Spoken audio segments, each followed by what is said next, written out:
Attention to all my friends, students in physics class. Today our topic is 11th or diploma in physics. Topic name is types of physical quantities. दोस्तों पिछले class में मैंने आपको physical quantity के बारे में बताया था और उसके न्यूमेरिकल्स बताए थे। आज मैं आपको दोस्तों टाइप्स ऑफ फिजिकल क्वांटिटीज के बारे में बताने जा रहा हूं। आज का हमारा टॉपिक क्या है दोस्तों? Types of physical quantity. Physical quantity के टाइप प्रकार। फिजिक्स से बन गया फिजिकल क्वांटिटी। फिजिकल क्वांटिटी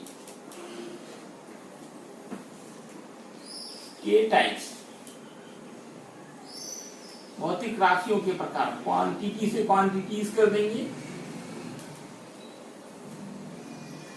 इसके 3 टाइप्स हैं। एक तो है आपका फंडामेंटल क्वांटिटीज।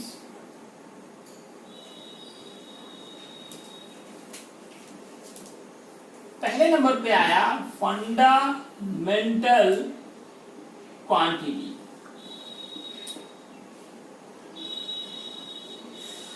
दूसरे नंबर पे है सप्लीमेंट्री क्वांटिटी। सप्लीमेंट्री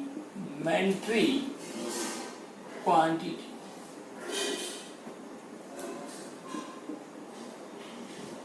और थर्ड नंबर में है डिराइव्ड क्वांटिटी।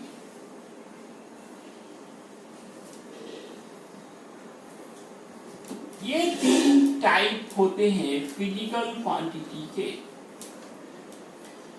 आइए दोस्तों एक एक करके तीनों के बारे में हम लोग जानकारी प्राप्त करते हैं। पहली फिजिकल क्वांटिटी हमारी क्या है?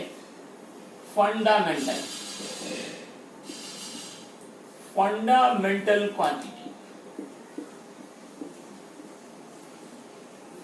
इसको आप बेसिक क्वांटिटी भी कह सकते हैं। बेस है पूरे फिजिक्स के लिए, बेस का काम होगा, इसलिए हम लोग इसे बेसिक क्वांटिटी भी कहते हैं।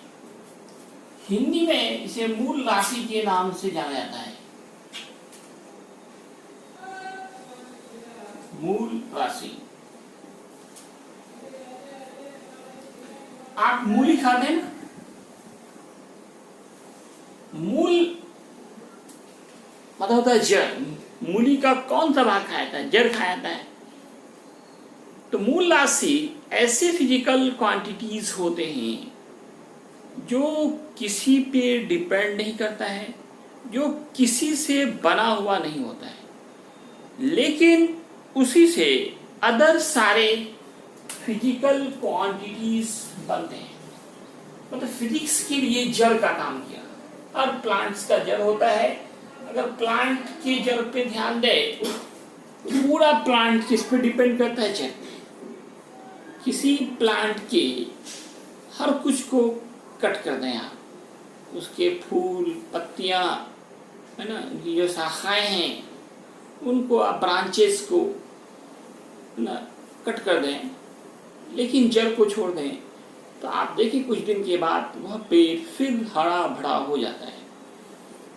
लेकिन सब रहने दें और जड़ काट दें तो कुछ ही दिनों में वो पेड़ सूख जाता है। इसलिए पता चला कि पूरा प्लांट रूट पे डिपेंड करता है। इसी तरह से फिजिक्स में जो फिजिकल क्वांटिटीज होते हैं उसी पे हमारा पूरा फिजिक्स के हर एक क्वांटिटीज डिपेंड करते हैं। उसी से सब पूरा बनेगा।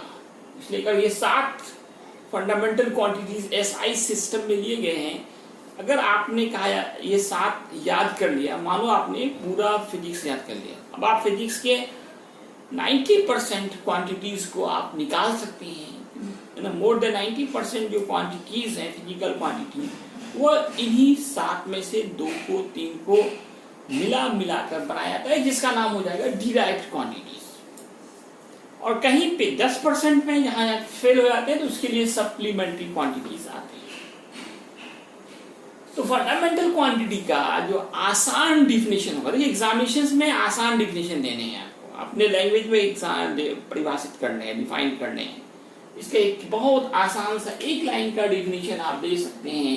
एक ऐसा physical quantity, a physical quantity which, जो किसी पे डिपेंड नहीं करता, विच doesn't depend upon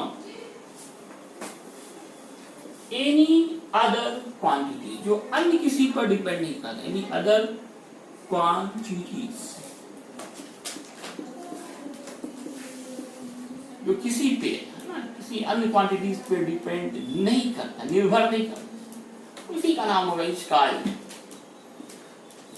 It's called fundamental quantities, या मूल राशियां कहेंगे आप, फंडामेंटल क्वांटिटीज कर सकते हैं।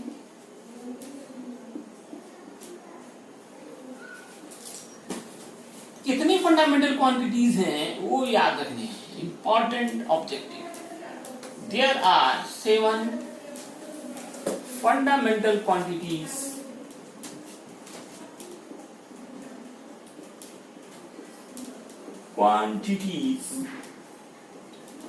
in SI system।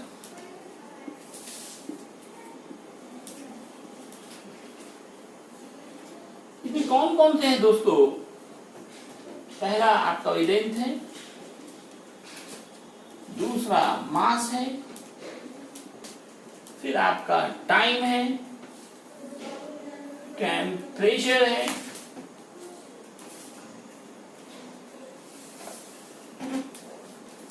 Electric current है,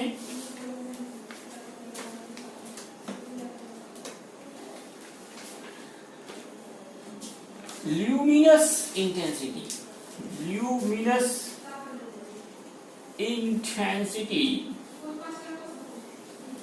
एंड अमाउंट ऑफ सब्सटेंस। ये सात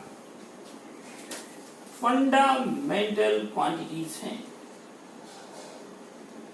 इन्हीं 7 से मोर देन 90% फिजिकल क्वांटिटीज बनते हैं। दूसरे पे आते हैं, दूसरा पे क्या है हमारा, दूसरा नंबर क्या है हमारा, supplementary quantities. Supplementary quantity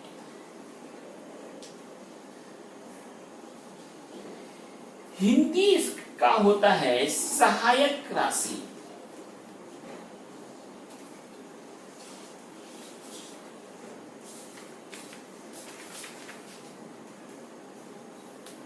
supplementary quantity, सहायक राशि। मैंने कहा कि 90% तो फंडामेंटल से बनेंगे, लेकिन कुछ ऐसे क्वांटिटीज हैं जो इन 7 से नहीं बनते हैं। कहीं एक तरह से वहां पे हमारा ये फंडामेंटल क्वांटिटीज फेल हो जाता है ना। आपके लिए एग्जामिनेशंस भी होते हैं, सप्लीमेंट्री एग्जामिनेशंस। कैसे स्टूडेंट के होता है, जो किसी सब्जेक्ट में फेल हो जाते हैं, उसके लिए सप्लीमेंट्री एग्जाम होता है। इसी तरह से यहाँ क्वांटिटीज में भी हमारा सप्लीमेंट्री क्वांटिटीज है। इसमें 2 फिजिकल क्वांटिटीज आते हैं, एक प्लेन एंगल और दूसरा सॉलिड एंगल। प्लेन एंगल और सॉलिड एंगल ही आपका कहलाता है सप्लीमेंट्री क्वांटिटी। 2 एंगल्स हैं, एक प्लेन एंगल जो 2 डायमेंशनल होते हैं और दूसरा होता है आपका सॉलिड एंगल जो 3 डायमेंशन में यूज होते हैं। प्लेन एंगल तो आप बचपन से पढ़ते आ रहे हैं, सॉलिड एंगल आपके लिए नई चीज होगी। तो सप्लीमेंट्री क्वांटिटी का डिफिनेशन आप कहेंगे, a physical quantity which help, जो सहायता देता है, या फिर हम आसान डिफिनेशन बनाना चाहेंगे तो इसमें आप सीधे लिख सकते हैं कि plane angle and solid angle को ही सप्लीमेंट्री क्वांटिटी कहते हैं। सीधा लिखते हैं plane angle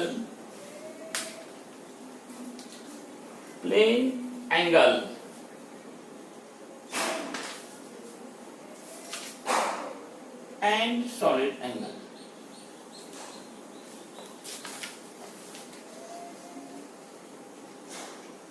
Angle are called supplementary quantities। इसी दोनों का नाम रखा गया है सप्लीमेंट्री क्वांटिटी। एक से ज्यादा है तो यहाँ पे आप क्वांटिटीज लिख सकते हैं। प्लेन एंगल और सॉलिड एंगल का ही नाम है सप्लीमेंट्री क्वांटिटी। तो ये दो आपके हुए, पहला आपका फंडामेंटल क्वांटिटी या बेसिक क्वांटिटीज, इनमें 7 एग्जांपल्स हैं, और सप्लीमेंट्री क्वांटिटीज में 2 ही हैं। एक का नाम है प्लेन एंगल और दूसरे का नाम है सॉलिड एंगल। तो दोस्तों इस पूरे को अच्छे से आप नोट करें। अब मैं इसे मिटाने जा रहा हूं आगे बढ़ने के लिए।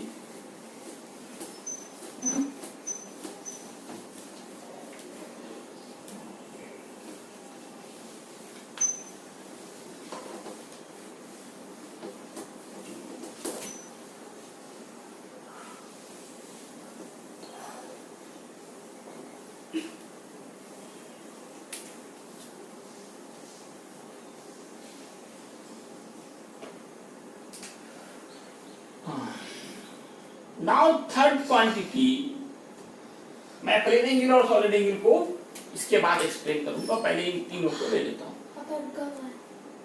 अच्छा, ऐसा करता हूं, प्लेन एंगल और सॉलिड एंगल के बारे में थोड़ी जानकारी दे देता हूं। क्या रुका हुआ क्या? प्लेन एंगल और सॉलिड एंगल की जानकारी। प्लेन एंगल क्या होता है? What is plane angle?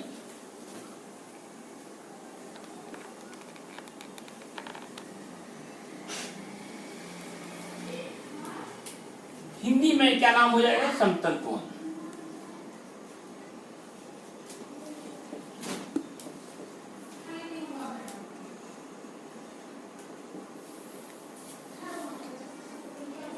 इन्हीं दो लाइन को आप मिला दें। आप बचपन से पढ़ते आ रहे हैं, जो एंगल पढ़ते हैं ना, acute angle, obtuse angle, right angle, these are called plane angle. Plane angle कैसे बनते हैं? किसी दो लाइन सेगमेंट्स को मिलाने से। यहां तक क्या दिक्कत है? प्लेन एंगल क्या है? किसी दो लाइन सेगमेंट्स के या किसी दो रेस के मिलने से जो एंगल बनता है। एंगल का डिफिनेशन बच्चे पढ़े होंगे, द ज्योमेट्रिकल फिगर, या फिर कहीं द एंगल, शॉर्टकट में आप एंगल भी लिख सकते हैं, the angle form by connecting any two rays,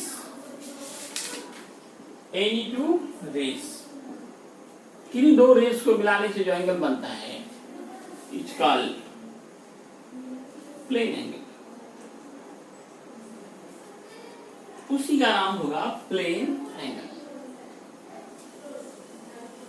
इसको आप थीटा से डिनोट करते हैं, फाई से डिनोट करते हैं, ABCD से डिनोट करते हैं, theta phi ABC ETC। Plane angle कैसे बनेगा? किसी दो लाइन को आप मिला दें, किसी दो रेस को मिला दें या लाइन सेगमेंट्स को मिला दें, ये फिगर ही आपका प्लेन एंगल कहलाएगा। तो इसमें आपने बहुत तरह का एंगल पढ़ा होगा, राइट एंगल पढ़ा होगा, एक्यूट एंगल पढ़ा होगा, ऑब्ट्यूज एंगल पढ़ा होगा। तो किसी भी रेस को मिला देने से जो एंगल बनता है, जो फिगर बनता है, जो ज्योमेट्रिकल फिगर बनता है, उसी का नाम है प्लेन एंगल। इसको आप क्या बोलते हो? आर्क। और ये जो डिस्टेंस है ये रेडियस का काम करते हैं, दोनों बराबर होते हैं, इसको रेडियस कहते हैं। आर्क को हम लोग एल से डिनोट करते हैं, रेडियस को आर से डिनोट करते हैं। तो ये भी हमारा आर ही होगा। इस प्लेन एंगल का नाम हो जाएगा ए ओ बी। तो प्लेन एंगल का फॉर्मूला क्या होता है? What is plane angle? Formula of plane angle. Plane angle का फॉर्मूला होगा हमारा arc by radius. Arc by radius. तो चाप बटे त्रिज्या।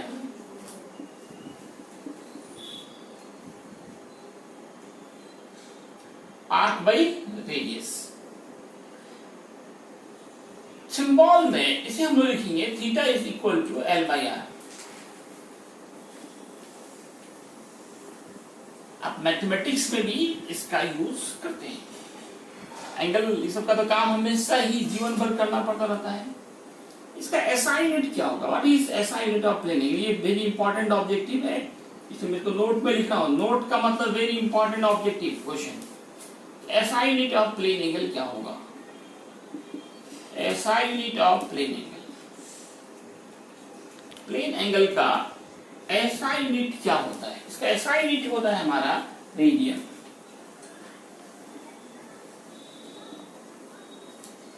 रेडियन आर एन लिख सकते हैं आप, या आर एडी भी कहीं कहीं देखते हैं, शॉर्टकट में लिखा होता है आर एडी। तो SI unit of plane angle क्या हुआ? रेडियन। और आगे आप पढ़िएगा डायमेंशन के बारे में। इसका कोई डायमेंशन नहीं होता है। Dimension, dimension of plane angle, इसका कोई डायमेंशन नहीं होता है, तो नो डायमेंशन लिखेंगे। मैं आगे आपको डायमेंशन इसी चैप्टर में पढ़ाऊंगा, जो बहुत ही इंपॉर्टेंट होता है, नई चीज आपके लिए होता है डायमेंशन। तो प्लेन एंगल का कोई डायमेंशन नहीं होता है। अब देखिए, आपने पढ़ा होगा पाई रेडियन, 9th 10th में भी आप पढ़ते हैं पाई रेडियन। इसका वैल्यू याद है आप लोगों को? हर किसी को याद होना चाहिए। कितने होते हैं दोस्तों? 180 डिग्री। अब ये जो 1 डिग्री है, 1 डिग्री, इसको भी हम लोग छोटे छोटे पार्ट्स में डिवाइड कर सकते हैं। 1 डिग्री को 60 इक्वल पार्ट्स में डिवाइड किया जाता है, जिसको हम लोग 1 मिनट में कहते हैं। 1 डिग्री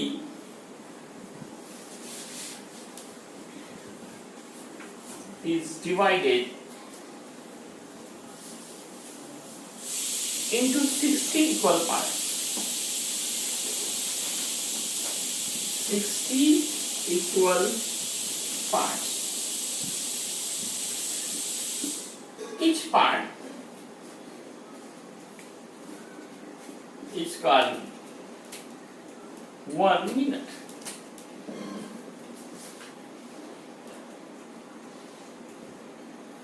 इसे क्या सीखा हम लोगों ने दोस्तों? कि 1 डिग्री ये बराबर होंगे 60 मिनट के। 1 डिग्री इक्वल होंगे 60 मिनट के। 1 डिग्री को आप 1 जीरो लिख सकते हैं, और मिनट को 60 और एक सिंगल डैश से सिंबल के तौर पे यूज करते हैं। 1 degree is divided into 60 equal parts, and each part is called 1 minute. 1 degree is equal to how many minute? 60 minute. 1 degree बराबर कितना होगा हमारा दोस्तों? 60 मिनट के बराबर होगा। 1 degree is equal to 60 minute. अब आप 1 मिनट को भी 60 इक्वल पार्ट्स में डिवाइड कर सकते हैं, तब हर एक पार्ट 1 सेकेंड का कहलाएगा। Next point we noted 1 minute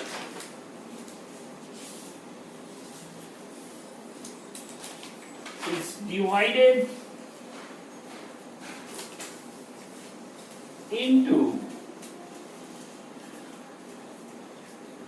60 equal parts. Each part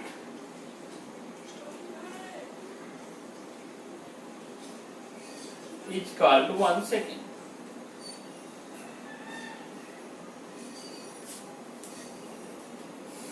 तो दोस्तों पहले आप क्या देखा कि pi radian 1 minute is divided into 60 equal parts, which is called 1 second. ये शायद सही से दिखाई नहीं दे रहा है, मैं इसे मिटा के ऊपर लिख दूंगा.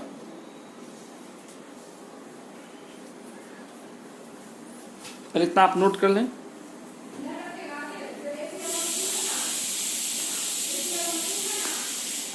बोलना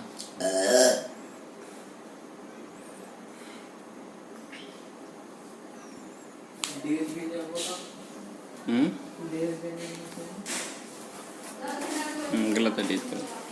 देखिए दूसरे से आपने नोट कर लिया. चलते हैं, अब आगे बढ़ते हैं.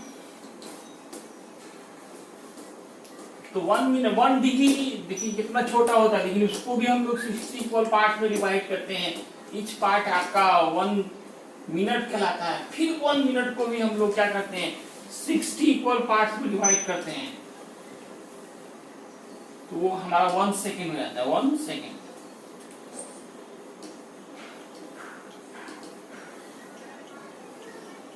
तो नोट में याद रखें कि 1 मिनट इक्वल होगा 60 सेकेंड के. ये टाइम को भी नापते हैं. यहाँ पे जो मिनट और सेकेंड जो ले रहे हैं वो एंगल के लिए ले रहे हैं. 1 मिनट में 1 डैश देंगे और 60 सेकेंड है तो यहाँ पे डबल डैश डालते हैं. तो क्या सीखा आपने कि pi radian 180 degree, 1 degree equal 60 minute and 1 minute is equal to the 60 second. अब यहाँ एक इंपॉर्टेंट क्वेश्चन बनते हैं. क्वेश्चन क्या है, आपको कन्वर्ट करके लाना. ये होमवर्क है, मैं अगले क्लास में इसका आंसर बताऊंगा. Convert 1 degree 1 minute 1 second. 3 question, एक क्वेश्चन में 3 क्वेश्चन है. Second into radian. इन तीनों को रेडियन में कन्वर्ट करना है. ये आपका बहुत ही इंपॉर्टेंट कंपल्सरी होमवर्क है. 1 डिग्री 1 मिनट और 1 सेकेंड, इन तीनों को कन्वर्ट करना है रेडियन में. आप कोशिश करेंगे, नहीं होगा मैं ऐसे अगले क्लास में इसे एक्सप्लेन करूंगा. CHW क्या हुआ, कंपल्सरी होमवर्क. हर किसी को उसका आंसर YouTube के कमेंट बॉक्स पे जाकर जरूर देना है. दोस्तों आगे बढ़ते हैं. इसमें मैंने क्या सॉलिड एंगल की चर्चा की थी. एक्चुअली में ये सॉलिड एंगल है, ये आपको 12th में पढ़ना होता है. 12th में इसका काम है. और यहाँ पढ़े रहेंगे तो 12th में भी आसानी होगी. सॉलिड एंगल क्या है, हिंदी में इसको ठोस कोण कहते हैं.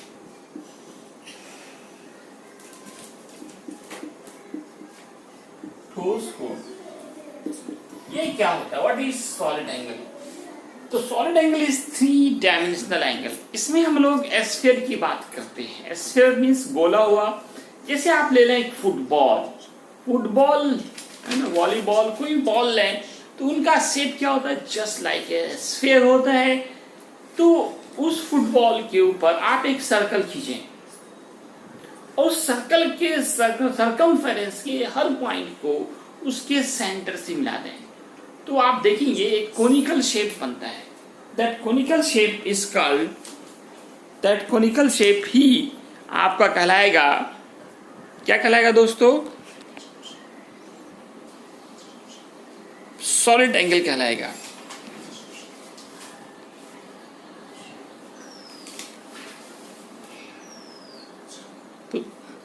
तो दोस्तों सॉलिड एंगल 3 डायमेंशनल एंगल है. इसका डिफिनीशन कहते हैं ये एंगल फॉर्म होता है, द एंगल फॉर्म्ड बाय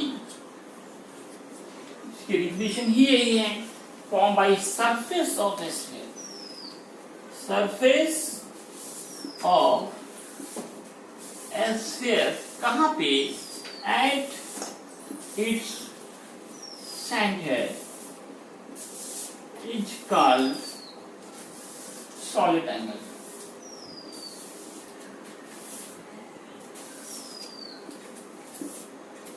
इसको डिनोट करते हैं,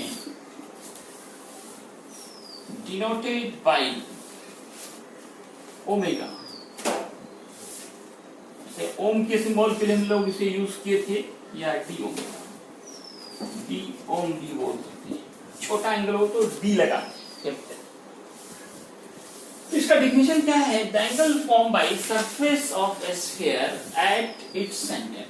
तो दोस्तों हम लोग एक स्फीयर अगर बनाते हैं और उसके ऊपर एक मान लो एक टुकड़ा लिया हमने, या एक मान लो यहाँ पे एक सर्कल खींच दिया सरफेस पे, अब इस स्फीयर के सेंटर को ले, इसके सरकमफेरेंस के हर पॉइंट को आप मिला दें।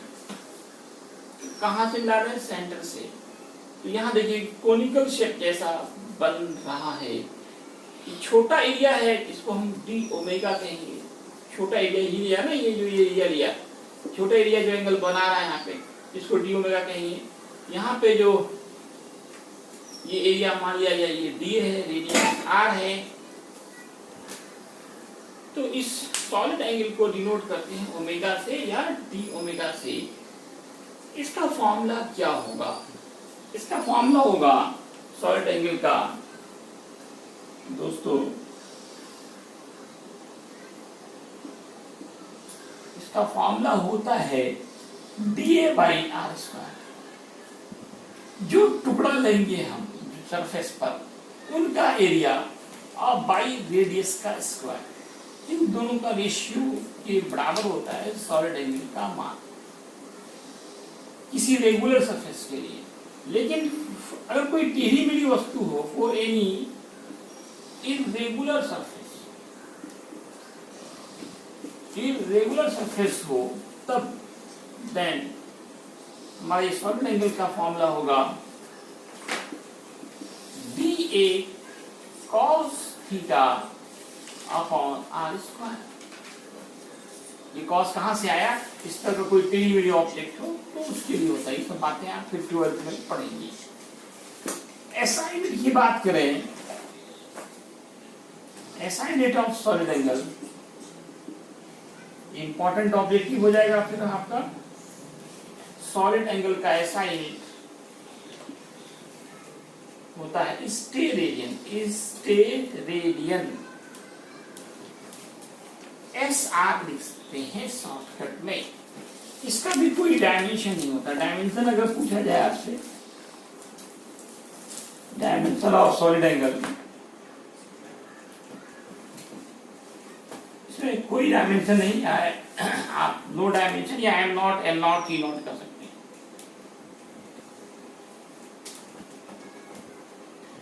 टोटल वैल्यू क्या होगा सॉलिड एंगल का, टोटल वैल्यू क्या होगा, total value of solid angle.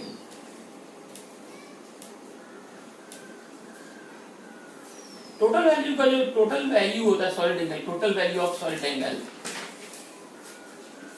ये होते हैं 4 पाई यूनिट तो ऐसा चाहिए स्टेरेडियन, 4 पाई स्टेरेडियन। टोटल सॉलिड एंगल कैसे निकालेंगे, जैसे अभी आपने सॉलिड एंगल का जो फॉर्मूला देखा DA बाई आर स्क्वायर, ये छोटे टुकड़े के लिए है, यहाँ डी ओमेगा निकालेंगे, ये DA बाई आर स्क्वायर करेंगे। टोटल के लिए निकालना है, टोटल के लिए सॉलिड एंगल हम लोग ओमेगा लिखेंगे, टोटल एरिया A लिखेंगे। सरफेस एरिया की बात है यहाँ पे, कर्व सरफेस एरिया। और स्फीयर का क्या होता है 4 pi r square by r square, r square cancel, that is 4 pi. Sphere का जो सरफेस एरिया है वो टोटल की बात हो रही। टोटल सरफेस एरिया क्या होता है 4 पाई आर स्क्वायर, नीचे आर स्क्वायर कैंसिल। तो बड़ी आसानी से ये आपका प्रूफ हो गया। प्रूफ कहिए एक तरह से total value of solid angle का क्या मान होगा, तो 4 पाई स्टेरेडियन। सॉलिड एंगल को आप पेज देखें। सॉलिड एंगल को आप आसानी से समझने के लिए मैं आपको थोड़ा प्रैक्टिकल करके दिखा रहा हूँ। सॉलिड एंगल क्या है, किस तरह का ये आपका दिखेगा सॉलिड एंगल। मैंने कहा कि जस्ट लाइक यहाँ पे क्या है, कोनिकल शेप का होगा। तो आप कोन तो बनाना जानते हैं ना, आप कोन, शंकु हिंदी में कहते हैं। आपने झालमुड़ी खाया होगा, है ना। एक कागज का टुकड़ा लें, इसको इस तरह से आप कोन का शेप दे दें।